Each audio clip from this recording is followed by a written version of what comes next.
Navigating through the energies of New Earth is not an easy process and can become extremely overwhelming at times.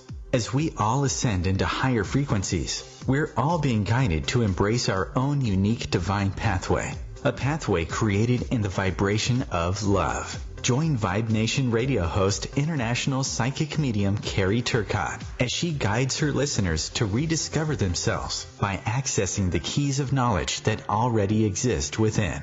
Each week's show is divinely orchestrated to intertwine with the universal energies, allowing the listeners to go deeper within and understand the message being shared even greater. When you live in the frequency of love, there is no competition, so Carrie will be joined regularly by fellow soul family members who will bring forth wisdom and knowledge she knows should be shared on a global level. At the end of each show, Carrie will tap into the energies of the listeners to see what message Spirit wants to share with all those listening in for the upcoming week. If you really want to get to know who you truly are, come and join us now on Vibe Nation Radio, here on the IOM Radio Network.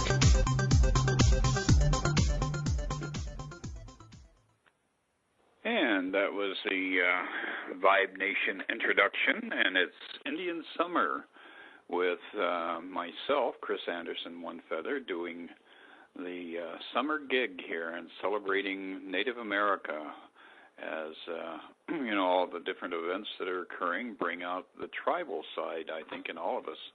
And today I have a very special guest who is actually lives about 15 miles or less from me, and has undoubtedly been paying attention to the process of the sun and the moon and its dance across the sky. How are you doing, Maureen? Hi. Hello? Yeah, can you hear me? Can you hear me? Yeah. There you Okay. go. Yeah, I can hear you now. So Maureen Muldoon, a friend of mine who is into A Course in Miracles and at the same time observing the physical phenomena in this world. So did you feel any kind of a specialness about this last couple of hours, this passage of time? Well, yeah, actually I was here with my daughter, and we had our crystals outside, and we had our glasses on, and we had our sense of humor intact. and we took some time to turn within. And I think that as a Course in Miracles teacher and student, that every day, everything is there. It's symbolic for us. So we get to go beneath the symbols and just say, is this an opportunity for love or fear, peace or war? Lightness or darkness, and what's happening or what happened in the sky is just a beautiful symbol of that. That even when the moon blocks out the sun continues to shine, and even when fear blocks out love, it doesn't have an impact on love. Love continues to shine. So, in regards to feeling, it did get cooler here, and all of my pets and animals sort of settled down, and I thought it was a very sweet moment of peace, actually. Something that I shared about on my own media groups is that despite how we look at this, whether we look at it through a scientific lens or a poetic lens or a romantic lens or a spiritual lens, that we're taking a moment together, a unifying moment as a larger community. And I'm hearing a lot of static on the line, so I hope this is still working. Yes, but that it's a unifying moment. Yeah, it's a unifying moment. And what I was mentioning is that a lot of times we get unified over tragedies. And this is an opportunity for us to get unified over something, whether you view it scientifically, romantically, religiously, spiritually, that we're unified over something kind of sacred instead of something traumatic. Yes, absolutely. And the thing that, when these occurrences occurred back in time, people were not as well up to speed on expectation. And so most of the ancient cultures, when a eclipse would occur, of course, the people would get out and make a bunch of noise and bang on drums and do petitions to the gods and that sort of thing, thinking that they had arrived at some kind of an apocalypse, that, you know, the whole thing was summoning the end of life as they knew it. So now with all of our information, with all of the abilities that we have to project, you know, the movement of the planets and the movement of these different phenomena, I think it's exciting and very, I don't know, like you said, very uplifting, rather than seeing it as something ominous and something to be, you know, perceived as being the beginning of the end of some sort. Right. So. Right. It felt like there was an actual clearing away of, you know, I don't know why, but it felt like there was an actual clearing around it.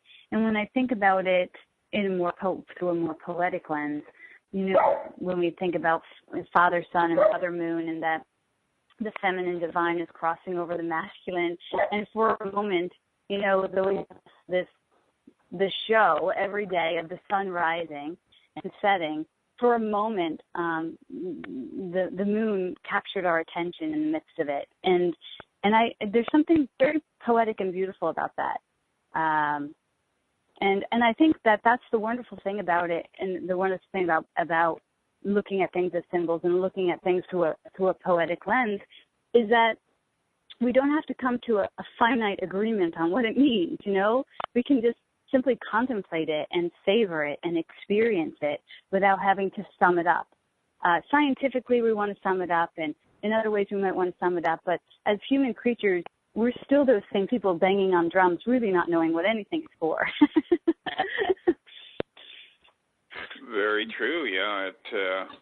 It gives us the ability to experience life without having a judgment about it, and of course that is the foundation for A Course in Miracles, is that the more we put a judgment on something, the more we experience the negative aspects of that specific thing. So, but one of my favorite movies is Little Shop of Horrors, and the Little Shop of Horrors, the catalyst for the arrival of Audrey, the plant, the man-eating plant, is the solar eclipse phenomenon. And I know that you're into theater and dance and everything else, and I'm just curious as to whether or not you know, this may be a little bit of an inspiration to put together a production of the Little Shop of Horrors. Well, if I were to put together a production of the Little Shop of Horrors, I would have to cast my youngest son, because he's in love with that musical. And, yeah, he actually had an opportunity to audition for it, and he didn't get the role. And, you know, it's kind of interesting that he's come into the conversation, because my youngest son is transgender. So he moved from masculine to the feminine to the masculine. And you know, what I think about when I think about the solar eclipse, when I think about, you know, these catalytic times, these catalytic changes, I think I'm not so much about putting on a production, which would always be fun because I do have that, you know, theater background, but more of how do we approach change? You know, like, there's so many changes going on in the community, in our world, in our bodies, in our beings, in our circles, in our social experiences, in the way we identify, the way that our world is identifying itself. There's so many shifts and changes. And do we approach it with joyful expectancy, or do we approach it with fear and dread, like you're saying maybe our ancestors did? And maybe there is an idea of evolution happening, of spiritual evolution happening, where science is helping us to see that this isn't the end of the world. This is just a blip in the ongoing cosmic story of our culture, of our humanness. And that's kind of exciting to recognize both how small we are in regards to everything, and how mysterious everything is, and then to cultivate in the mystery of everything a sense of peace.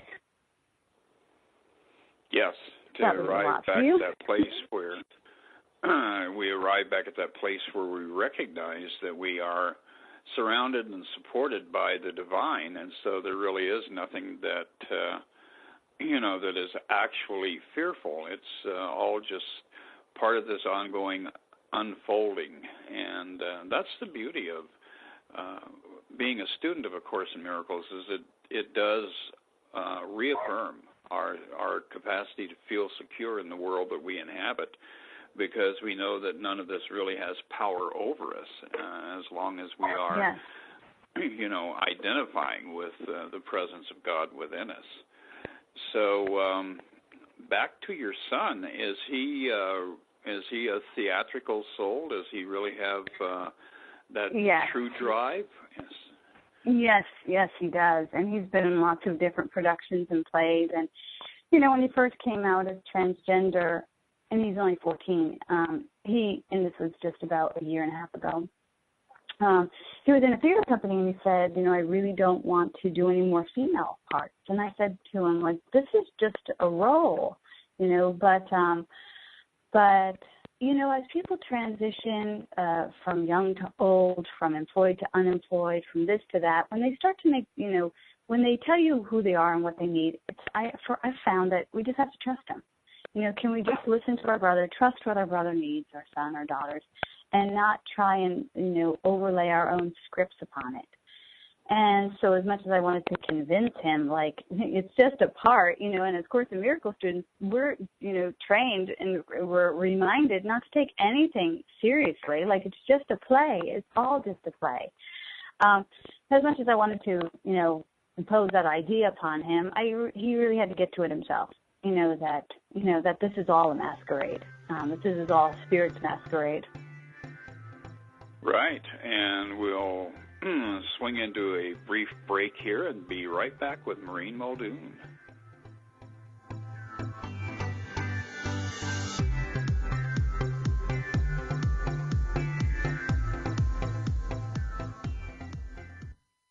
Your conscious lifestyle on steroids. OMTimes Radio. IOM FM. Change and growth are part of natural life and also part of your spiritual life. Everyone needs support and guidance, especially during life passages. Upgrade yourself with the OMTimes Experts program. With OMTimes Experts, you have access to the best intuitive coaches, spiritual teachers, counselors, astrologists, and oracles. Our team was carefully selected so you can trust. Find out more at experts.omtimes.com. Aloha, my name is Jennifer O'Neill, and I'd like to invite you to come join me every Wednesday at 10 a.m. Hawaii Standard Time for my show, Spirit Chat. Spirit Chat focuses on simplifying the process of using the spiritual tools and gifts you were born with in a way that fits into your everyday life. I also teach different techniques that will help you learn how to navigate the spirit realm and empower you on your own spiritual journey. So join me this Wednesday as I guide you through the spirit world.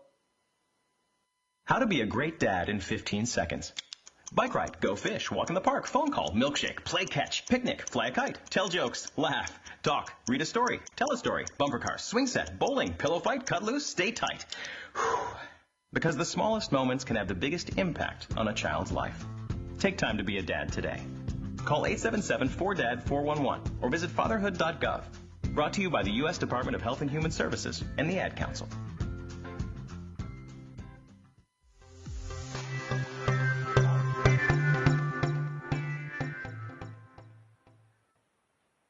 And we are back with Maureen Muldoon, and we were having a discussion about her son, who is at the age of 14, kind of like the eclipse right now. There is that merging, that union of the masculine and feminine, and currently he is identifying more on the feminine side, but nonetheless, we are all so far beyond just, one polarity or the other, that in truth all of us are a reflection of the divine masculine and feminine.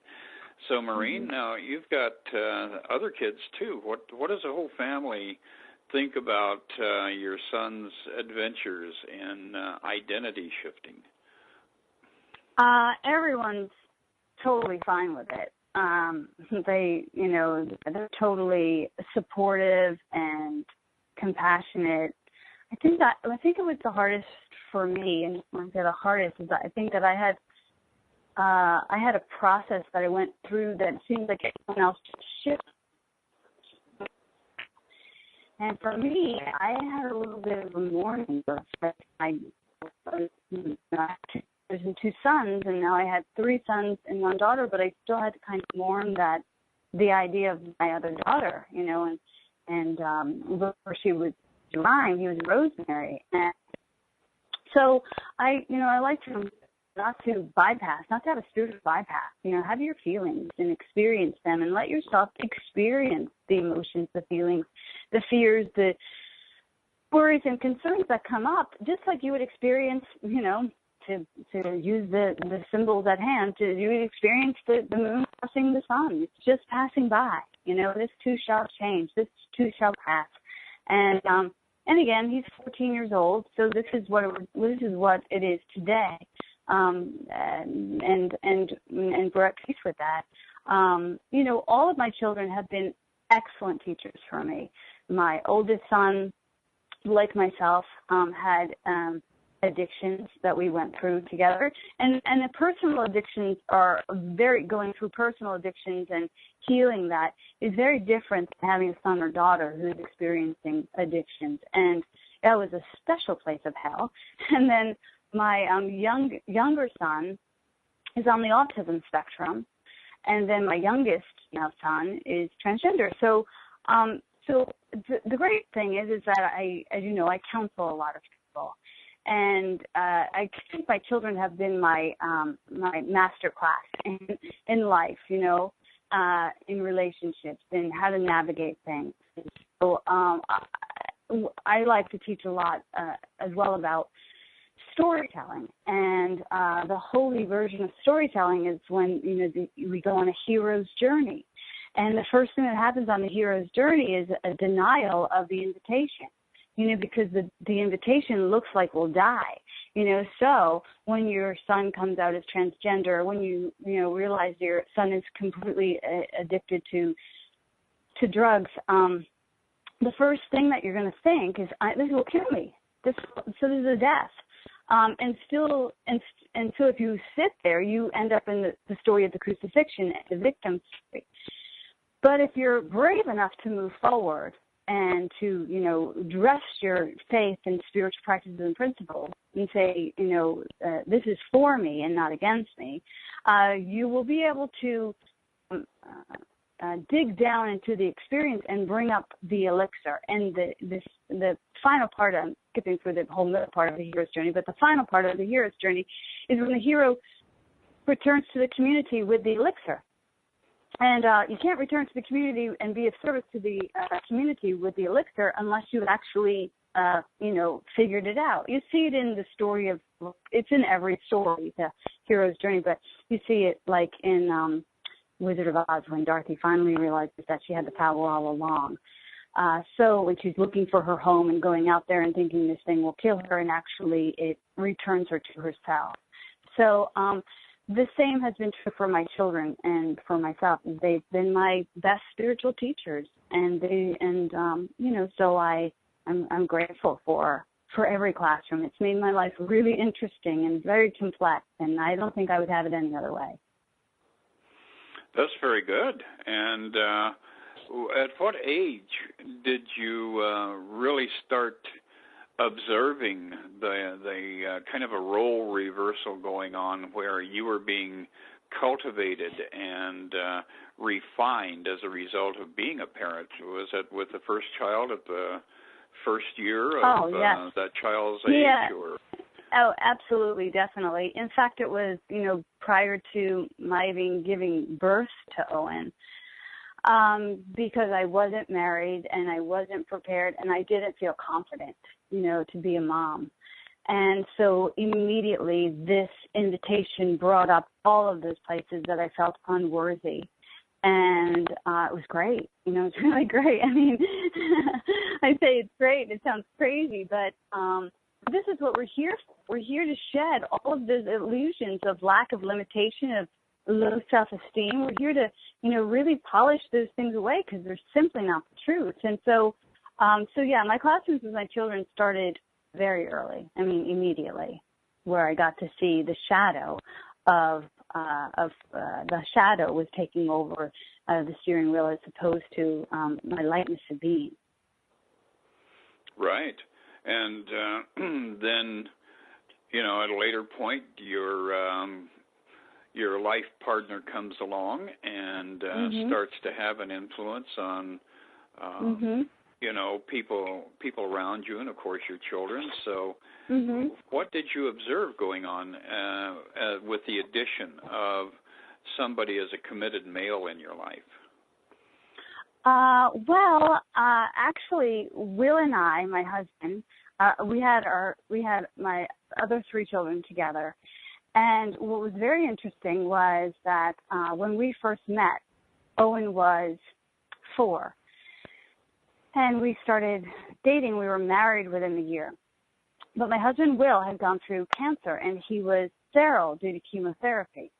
But his doctor told him that he would be sterile, and his doctor told him, you know, to go to the sperm bank prior to having the chemotherapy.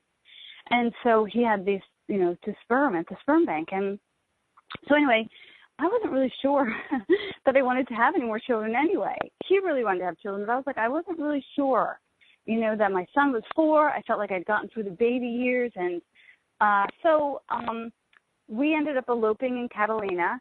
And as I said, Will was completely sterile. And we ended up eloping in September. And by December, I was like puking all over everything. And I'm like, oh my gosh, I have the horrible virus. And my sisters were like, maybe you're pregnant. And I'm like, no, I can't be pregnant. My husband's sterile.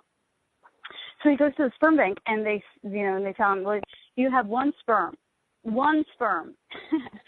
Every once in a while, we can isolate it and inject it into your wife's egg.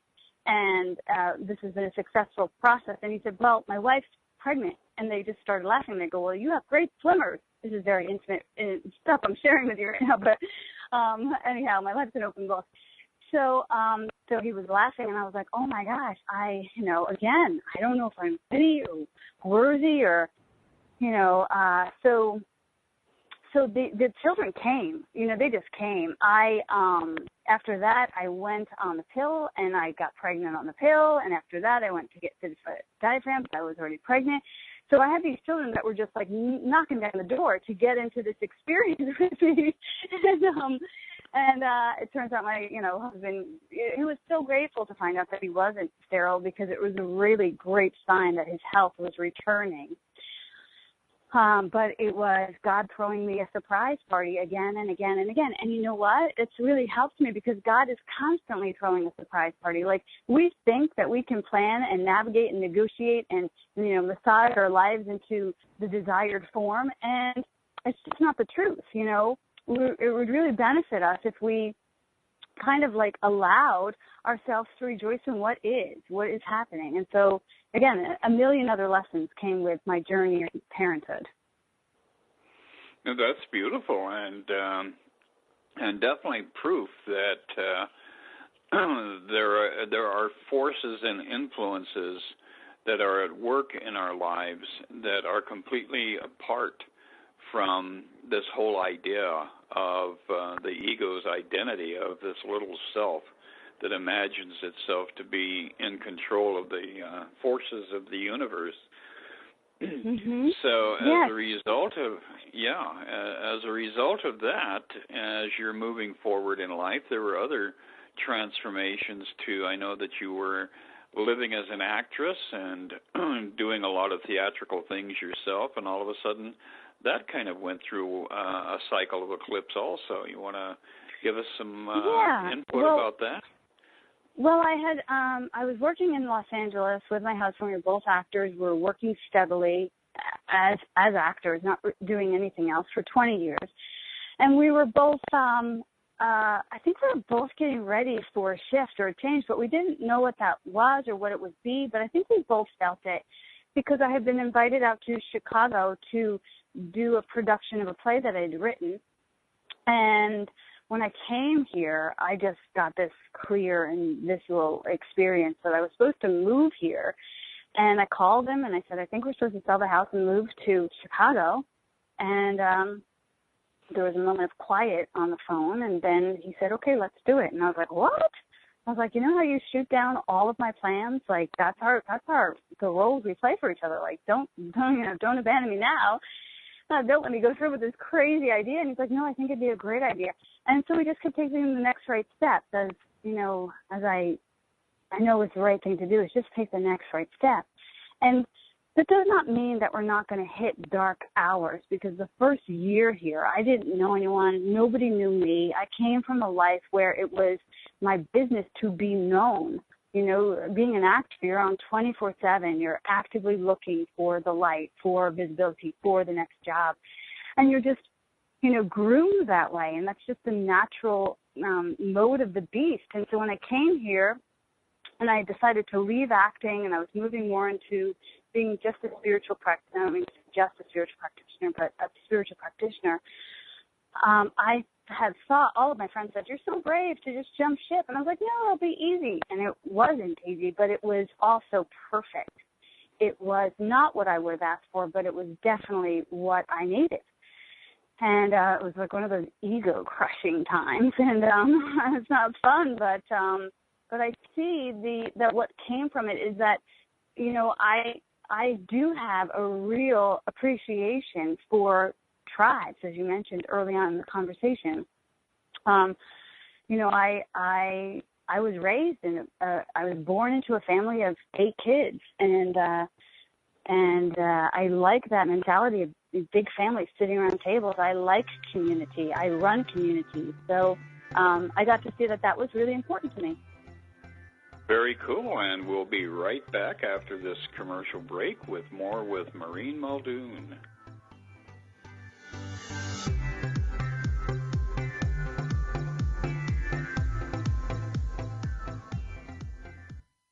Free your mind with OMTimes Radio, IOM FM. Have you ever wondered how to change your love paradigm? The secret key is finding a love partnership, not just a regular connection. How do you find these? Through conscious relationships. Ascending Hearts Dating is a dating site for people like you that believes in second chances and a different type of spiritual connection. Try Ascending Hearts for free today at ascendinghearts.com and change your love paradigm. Ascending Hearts, the premier dating community for the spiritually awake.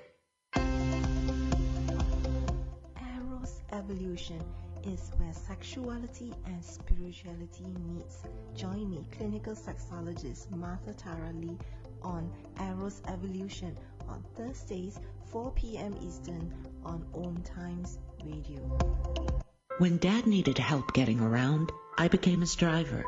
Soon enough, it was up to me to be his housekeeper and financial manager, too. When he moved in, I became his cook and even his nurse. But no matter what roles I play, I know I'm still his daughter. We understand the roles you play. So to help, we created aarp.org/caregiving, where you can connect with experts and other caregivers. Visit aarp.org/caregiving. Brought to you by AARP and the Ad Council.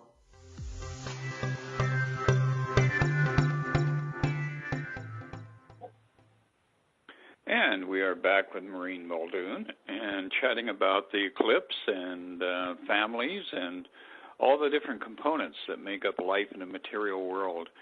So growing up in a large family like that, were you anchored with some kind of a spiritual practice when you were growing up? Were you Catholic or some other religious direction there, or was it just a bunch of people hanging out enjoying life? No, we were, I would say, radically Catholic. We lived a block from the Catholic Church. My mother went to church, almost every day. We said the rosary almost every night. We didn't miss a Sunday or special, as prayer day. So we went to the Catholic school. We were fully immersed in the Catholic community and upbringing. And it's funny because my father, was Irish Catholic, and he really wanted us to marry Irish Catholics, And I was sharing this story the other day. He, my brothers and sisters, he preferred, A Course in Miracles says, it's okay to have your preferences, but don't lose your mind if your preferences aren't available. So he would prefer that we had, married Irish Catholics, but my sisters and brothers and I ended up marrying Jewish men and Kurdish men and Episcopalians, like I did, a German Episcopalian, and my brothers married, Italian, and my one sister-in-law, half black, half Guyanese. So what my father got was more of a UN experience around his dining room table. But what I also know is that my father didn't, just like me, didn't get what we would have preferred, but God delivered something even better, because we got to experience diversity at our table and learn about other theologies and philosophies. And, my mom was a great debater. She loved to debate.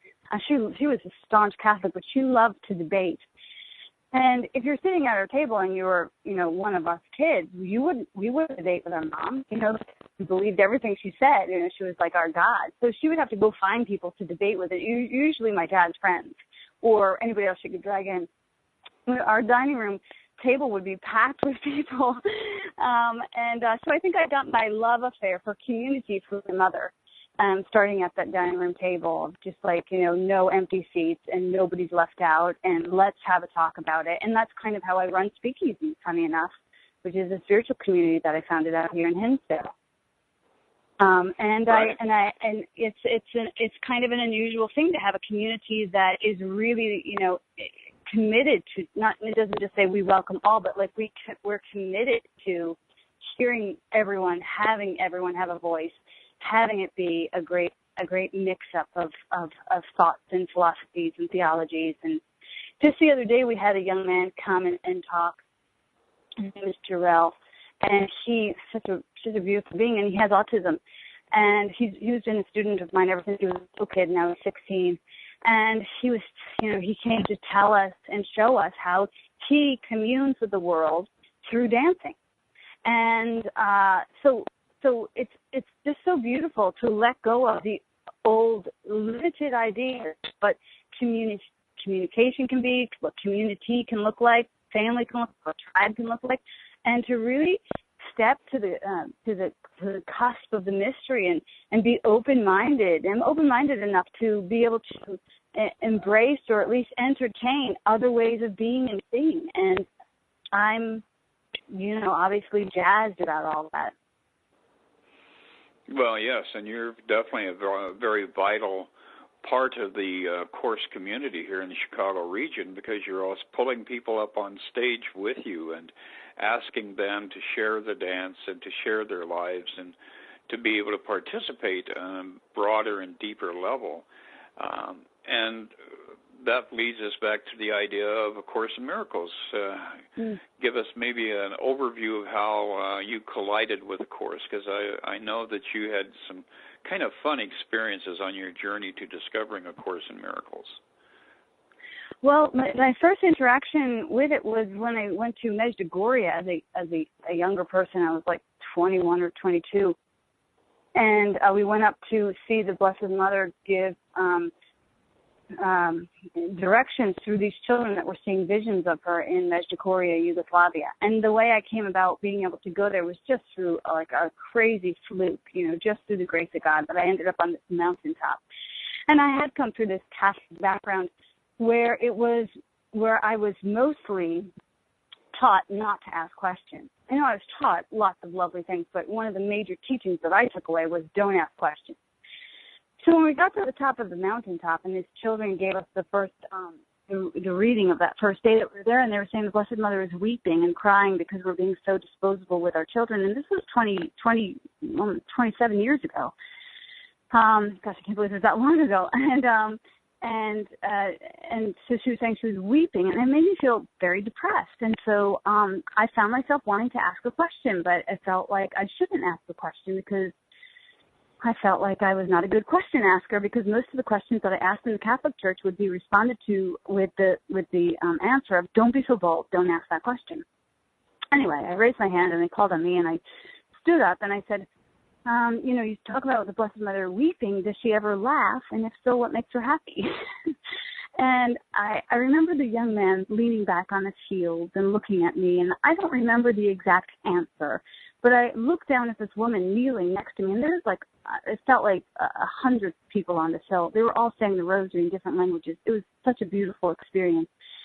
But this older woman looked up at me from her kneeling position, and she looked like a nun. She had these crazy eyebrows, and she had these gnarly old hands. She looked like she was about 150 years old, and she looked at me and she said, "Honey, that was a good question."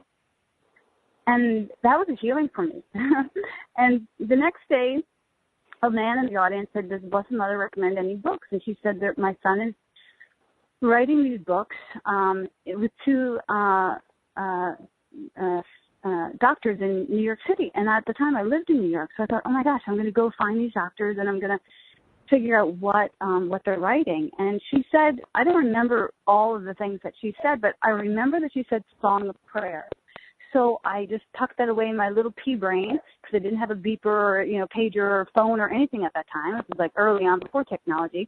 And I said, Song of Prayer, Song of Prayer. I got to remember Song of Prayer. So anyway, I didn't go right home and find that book. Other things happened, namely getting pregnant, like we talked about earlier. And so my life took sort of a little twist there. But by the time I did stumble across A Course in Miracles, I started teaching it right away because, again, I love community, and I didn't want to study it on my own. And I knew I didn't know what it was about, but I also I was too dumb to know that I wasn't able to teach it. So it was just like one of my friends, anyway, on the first week that I started teaching it out of my home, somebody came to my door, a student came to my door. People were just invited to join me because I was doing other groups, like 12-step and writing groups. And one of the students handed me the pamphlet of A Song of Prayer. And she said, if you want to know about A Course in Miracles, you should know about this pamphlet. And she handed it to me. And so synchronicities like that have followed me on my journey with A Course in Miracles. I think I was definitely guided to teach this, to study this, to embrace this, and to be an ambassador for this theology or this philosophy or whatever one chooses to call it, this reversal of thought system. And it has been, since day one, a bit of a love affair for me. Yeah, that is the way the Course works, is that it does bring a different understanding of love into your life. And you realize that you have always felt love and been surrounded by love, but you just hadn't been able to identify it previous to, spending time with the Course and going through this process of self-discovery. So from that juncture in your life, you went wildly forward, going through all these different experiences of becoming a mother and becoming a parent and moving upward socially, interacting in Hollywood and being able to make those connections. Did you ever feel satiated? Because, a lot of us are always hungry. We're always trying to feed some kind of a need. But were you finding any kind of a satiation before you actually immersed yourself in the Course? No, actually. What happened was I was satiated by the Catholic philosophy, and I understood it to the point where I was no longer being fed by it. It was just like, I got it. Then I moved into 12 steps, and I learned all about the 12 steps and the spiritual practices of that. And I learned that, and I worked it with other people, and I'm like, okay, I got it. And then I was still hungry. I went to the Baha'is, and I learned about the Baha'is. And then I'm still hungry, so I went to Science of Mind, and I learned about Science of Mind and the Law of Attraction, and I studied that until I became a spiritual practitioner. And I didn't mean to become a spiritual practitioner. I just kept taking the next class, and finally my minister was like, the only class left is practitioner. Are you going to do that? And I'm like, gosh, I guess so. Sort of like the Forrest Gump of spiritual beings, I guess, just doing the next right thing. And then Science of Mind also became for me like, I got it. And I thought, I don't mean to sound egotistical. When you asked me the question about being satiated, I was filled up by that, and I still wanted more.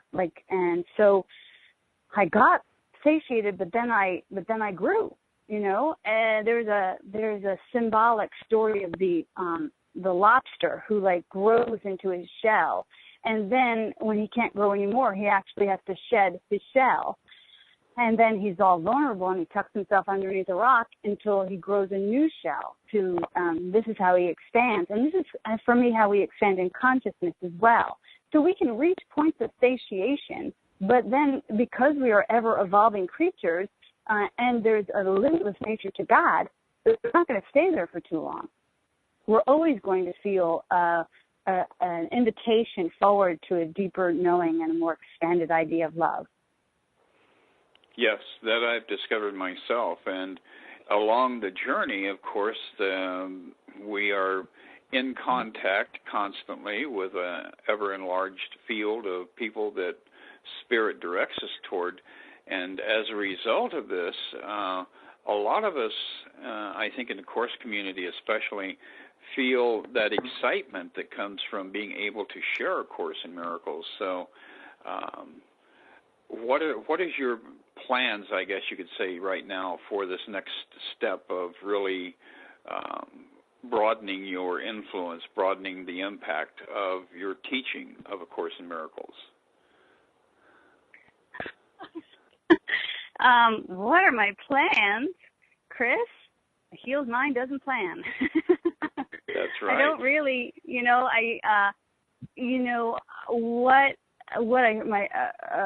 the president of my church, she is a course student with me, and she studies other things, and she said to me, Maureen, be aware of self-directed plans, and so I really try and live and lean into that place. So, for instance, tomorrow I'm doing a peace vigil in Hinsdale, but I didn't plan that. Somebody just asked me to show up to it, and that feels right, so I can show up and help with it, but I'm not here to direct it. I'm really here to just take the next step with God. Great, and we'll have a brief interruption here with commercial messages and move forward. Bringing you the best of the conscious minds in the world. OMTimes Radio, your conscious lifestyle on steroids. Being a radio host on IOM-FM allows you to build your show on a rich platform with the power of the Internet to fulfill your outreach goals and connect with a very specialized and global online audience, unlimited by time and distance. OMTimes Radio will provide you with web relevance, a recognizable conscious brand, and with the standard of excellence that has accompanied every single OMTimes endeavor. Host your show with OMTimes Radio Network. Tune in to the Practical Intuitive, Mind, Body, Spirit for the Real World with me, host Robin Fritz, Mondays at 2 p.m. Pacific, 5 Eastern.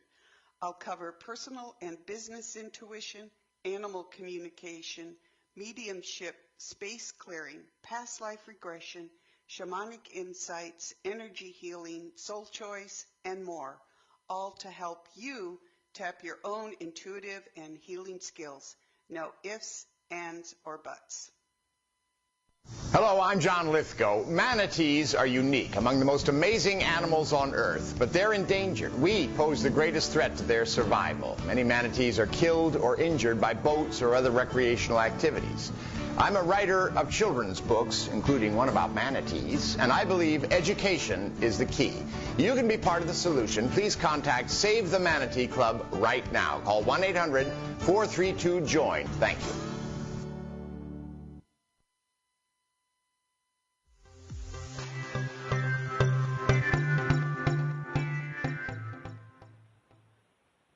And I am back with Maureen Muldoon, and we are chatting about eclipses and families and all sorts of interesting things. But the anchor in all of this is that connectivity to God. And I had asked Maureen about having plans, and of course with myself, my plan is just to live in God and let it happen. But going from an Irish ancestry, where there is a lot of anticipation or expectation of things not working out well. You know, the effect of potato famines and everything else that has influenced the culture. Do you find that the Irish are, by and large, somewhat serendipitous and trusting and just willing to let go and jump into the pond? Or did you have a sense of apprehension as you were growing up? Was there an underlying background feeling of what's going to happen next? Well, I don't know if it's from my Irish heritage or from my Catholic heritage, which was just like a sincere faith in God, you know, that I've always had a very intimate relationship with my divine. And so I think that and I've always been led to cultivate that. And so I think that it's more about that. I don't think it has to do with heritage, really. I think it just has to do with the fact that all of us are divine beings. We, some of us get more tangled than others, and I'm sure, you know, I've had hours where I've been super tangled. But untangling those experiences has been very fruitful for my ability to be helpful in the world. So I think that there's no sincere one answer to that. There's times that I've been tangled and felt like, oh my gosh, when is the other shoe going to drop? And there's been times where I felt like everything's unrolling in perfect accordance with God's will, and I have nothing to fear, only greater good to be revealed. I think it was around my 20s that maybe after having my children after having my first child, that I really committed to that everything is for me, and that there's a blessing in everything. I don't know where that came from, but I know that there was a time where I just decided that was going to be the truth. You know, when you asked earlier about my plans, what I could tell you that's on the calendar coming up for what I do in my communities is that we have, you know, voice box storytelling and songs over at Fitzgerald's, which is a great place to come to get your soul fed. And then we have Speakeasy, which is our spiritual community that meets on Sunday mornings, speakeasyspiritualcommunity.com. And we're just getting ready for actually a big move. We grew out of the chapel that we're in, and we're moving to a new location in October. And we're getting ready for a fundraising campaign called Fall in Love at Speakeasy, where we're going to have dinner parties, and I'm going to be hosting a ball called Villain, Vixen, Heroes, where you can show up as your favorite villain, vixen, or hero. and I have a group online that's Spiritual Vixens, where it's like, you know, a group of women who are invested in having humor with their spirituality. It's very Course in Miracles friendly. You know, Course in Miracles tells us don't forget to laugh. And this fall, I'm publishing first of a series of books. And the first book is called Giant Love Song. And it's a memoir about my father, who had a huge impact on my life. And I'll be touring with that with a one-woman show starting in January, taking it off in St. Louis, and then the next month in San Francisco. And from there, it's going to go on. I'll probably do a weekend a month because I am leading a spiritual community here, and I need to be here. But those are plans that are unfolding for me, and that I'm looking forward to, actually. But having too many things on the horizon can keep me from being present. So that's what I'm trying to do, is be present. Right. And that, you know, that sounds very exciting, and it beautifully encapsulates, you know, your life in a lot of ways. It's about theater. It's about sharing stories and sharing experiences. Yeah. But more importantly, it's opening up avenues for people to experiment with ways of sharing their lives and sharing A Course in Miracles. Yeah. So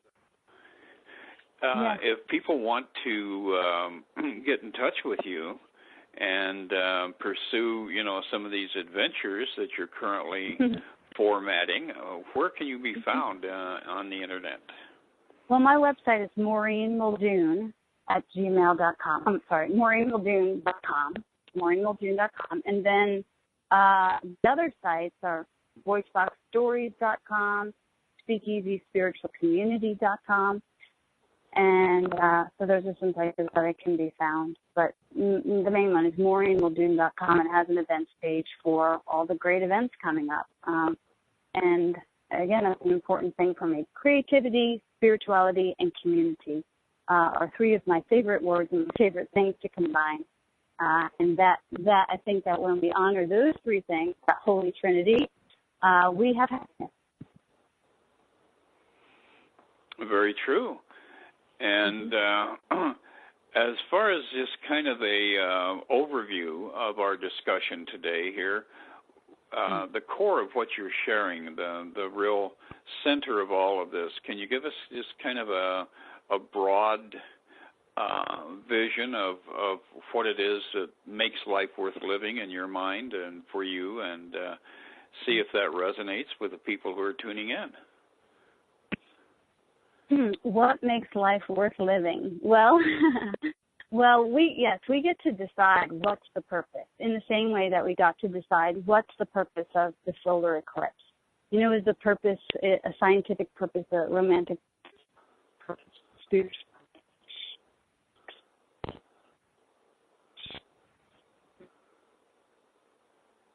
Hello? Are you still with me, Maureen?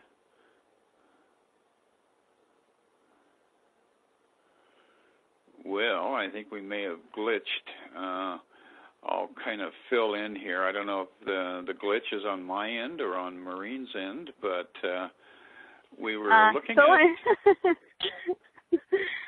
So just to complete that statement, I think the purpose is to not take it all too seriously.